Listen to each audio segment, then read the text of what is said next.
ka na sa 8Gig Pep Talk Garage Quality Second Hand, parang bago sa paningin. Dito, sigurado, wala kang talo. Oy, oy, oy, and what's up guys? Good morning, good afternoon, good evening. Anong oras niyo ako napapanood? Sa mapagpalang araw sa atin lahat. And it's me, your car guy, 8Gig Pep Talk. Ayan. 8Gig Pep Talk, ang ride may safe at ganda. Di bali ng second hand, basta'y panalo ka.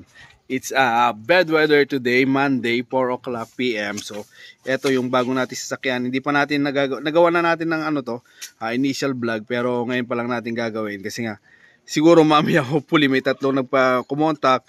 So, tingnan natin kung sino sa kanila yung makakapunta ngayon. Since ganito yung weather ngayon, ay makikita nyo, nakapayong pa tayo.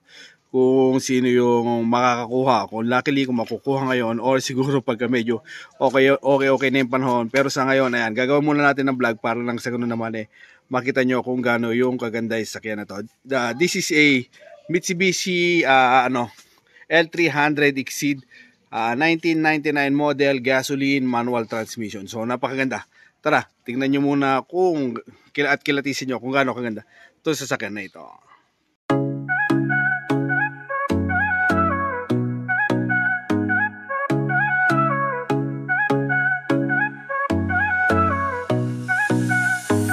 May pangarap kang sasakyan, tara dito na sa 8Gig Pep Talk. Sigurado walang kaba, quality second hand, parang bago sa tingin. Sa bawat ride mo kami nasa likod din. Di kailangan ng bago, basta maayos, maingat. Kasama mo kami sa bawat hakbang. Mapakalsada o trip sa malayo, dito sigurado wala kang talo. Sa 8Gig Pep Talk, ang ride may safe at ganda. Basta'y panalo ka.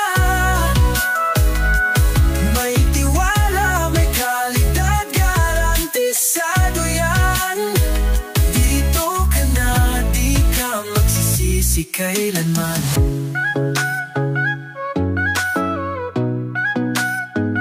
Buy and sell, mabilis, walang hassle sa'yo.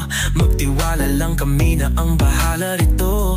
Ang bawat gulong may kasamang kwento. Sa bawat benta at bili, may panibagong biyento. Di kailangan ng bago, basta maayos, maingat. Kasama mo kami sa bawat hakbang. Mapakalsada o trip sa malayo, dito sigurado walang talo. Sa 8Gig Pep Talk, ang ride may safe at ganda.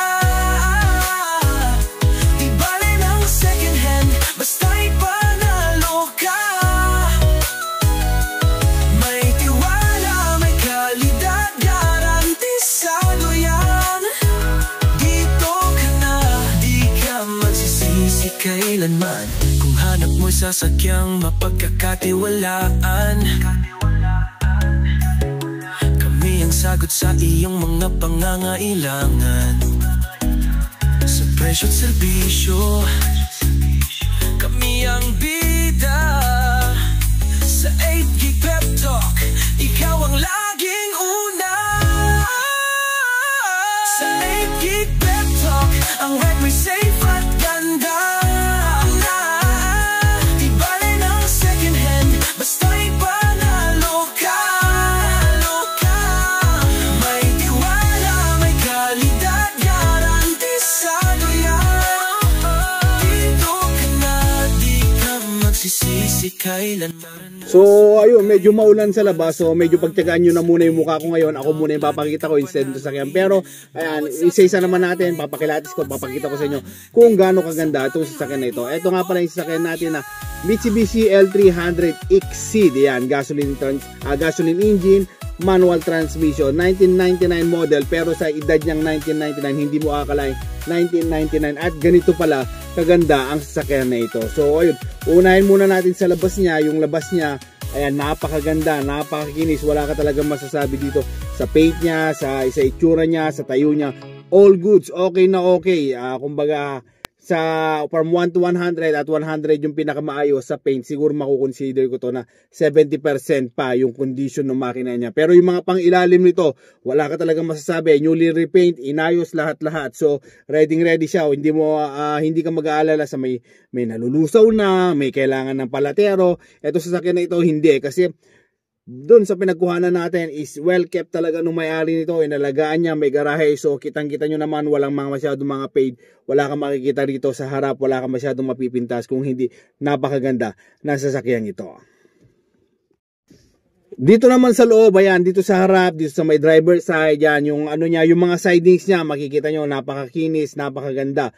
Wala pang masyadong mga okay na okay. Nakep niya na maayos yung dashboard niya, walang lamat, walang scratches, maayos, walang bakbak. Okay na okay, napakaganda. Ang mileage naman nito is nasa 238,000 K, yan, 238K yung mileage niya. Medyo mataas na, pero considering dun sa edad niya na 1999 model, siguro naman medyo okay din naman yun. Eksakto lang siya, middle lang siya, hindi siya sobrang napakataas, hindi rin siya sobrang baba. Eksaktong-sakto lang niya considering dun sa edad na sasakyang ito. Eto, dito ko mabibighan si aircon niya, yung mga ventilation, yung mga niya dito sa buong buo, wala pa talagang sira. So ayun pa lang, makikita mo isa ng sign ng sasakyan nito is talagang maayos, talagang inalagaan talaga nung dating may-ari nito. So kaya na sinasabi ko, yung makakakuha nito 101%, na isa na namang swerte makakakuha, kasi unang-una 135K lang, ayan, di ba, meron ka ng van na pang pamilya, pwede mo gawin pang negosyo, maayos, may aircon. So mangilan-ngilan lang talaga yung mga sasakyan na ganun ngayon. So pagka nakuha mo to sasakyan, wala pa man, isang napakagandang congratulations na sa'yo, kasi etong sasakyan nito talagang para sa'yo. Sa aircon nga pala nito, meron siyang dual, ayan, bali dual aircon siya, isa dito sa harap at isa dun sa likod. So nakokontrol mo, pwedeng kung ikaw lang, kunwari biyaheng ikaw lang, solo flight ka lang, may susunduin ka, or else kunyari magsusundo ka ng tao from airport, from here sa bahay nyo to airport, ayan, pwede munang yan, dito lang muna sa harap, dito lang muna sa may driver. And then pagka marami ka ng pasahero, pwede mong i-turn on yung likod, and then yan, napakaganda na, pwede na silang mag-aircon, may experience na rin nila yung malamig na aircon na dulot ng sasakyan nito. At siyempre, ang sasakyan nito is, ayan, 12 seaters. Hindi ka mabibigla ka na dun pa. Actually, 10 lang to, pero dun sa likod, naglagay siya ng extension. Yun yung kagandahan niya. Na, ayun nga, meron pa siyang extra 2 upuan. So, kabilaan pa yan. So, pwedeng upuan ng tao, pwedeng tao yung uupo, or pwede naman na, pwede naman na mga lalagyan ng mga gamit, or kung ano pa man ko. So, kung tao yung lalagyan mo, pwede kang 12 to 14 to. Actually, kaya niya mag-extend to 14 person, basta mga bata lang yung sasakay mo. Kung hindi naman ganun kalalaking bata, kung batang asin yung mga batang grade school pa lang yan, siguro kaya ito, kahit 18 sila, magkakasya rito. Ganun kalaki ito, kasi sa likod nito, meron pa talagang upuan. So, ayan yung mga benefits ng kagandahan nito sa sasakyang ito. Kung tatanungin mo naman ako sa takbuhan nito, wala talagang, this is a 5-speed gasoline engine. So yun, napakaganda nung kung kailangan mo lang nahatak, mag low gear ka lang, kung kailangan mo na mabilisan, yan, sagad mo sa 5 gear na yan. Hindi ka talaga mabibitin to. Actually, last time nasubukan ko to, pero family of lang kami, family of 7 lang. Na-try ko, sobrang napaka-smooth ng drive namin, walang kalampag, walang lagutok, wala ka talaga maririnig. So okay na okay siya. Hindi mo talaga to aakalain na sa edad niyang ito, ganun na pala tong edad nito. Siguro kung first time mo, siguro mostly isipin mo nasa 2010 pataas tong model na to. Pero pagka nalaman mo na 1999 talaga, isang mabibigla ka na wow, ganito pala, napaka-pristine nung pagkakaalaga ng sasakyang ito. At syempre, bago naman natin tapusin ang itong video nito, maraming salamat po, lalong-lalo na sa mga bayaning OFW natin na napaka-solid sumuporta sa atin, lalong-lalo na dyan sa mga parte ng Saudi Arabia, sa Qatar, sa kung ano, ang dami nyo dyan, hindi ko lang masasabi kung talaga. Pero ayan, nangunguna po kayo, maraming salamat po sa mga bayaning OFW natin. Kung nasaan man kayo, maraming salamat po sa pagsuporta kay 8Gig Pep Talk. At syempre, kung taga rito ka lang naman, nakabayan, maraming salamat, at sana balang araw isa ka sa bibili, at sana may bigay ko yung hinahanap mo sa sasakyan. So ayun, hanggang dito na lang din tayo mga ka-Pep Talk. Ang yung likod, muling nagpapaalala na pagkabibili ng second hand, mas mainam na magdala ng isang tunay na mekaniko nang sa ganun naman makasigurado kayo sa sasakyan yung binibili. Total, ang lahat ng sasakyan natin is only test, only check yan. Wala tayong magiging problema. Lahat ng sasakyan na binibenta natin, walang blow by, walang overheat yan. Tested lahat yan sa mga malayo ang biyahe kasi bago natin binibenta yung sasakyan, minimake sure muna natin na nabiyahe muna natin, na test drive muna natin, nakilatis muna natin bago natin mabenta.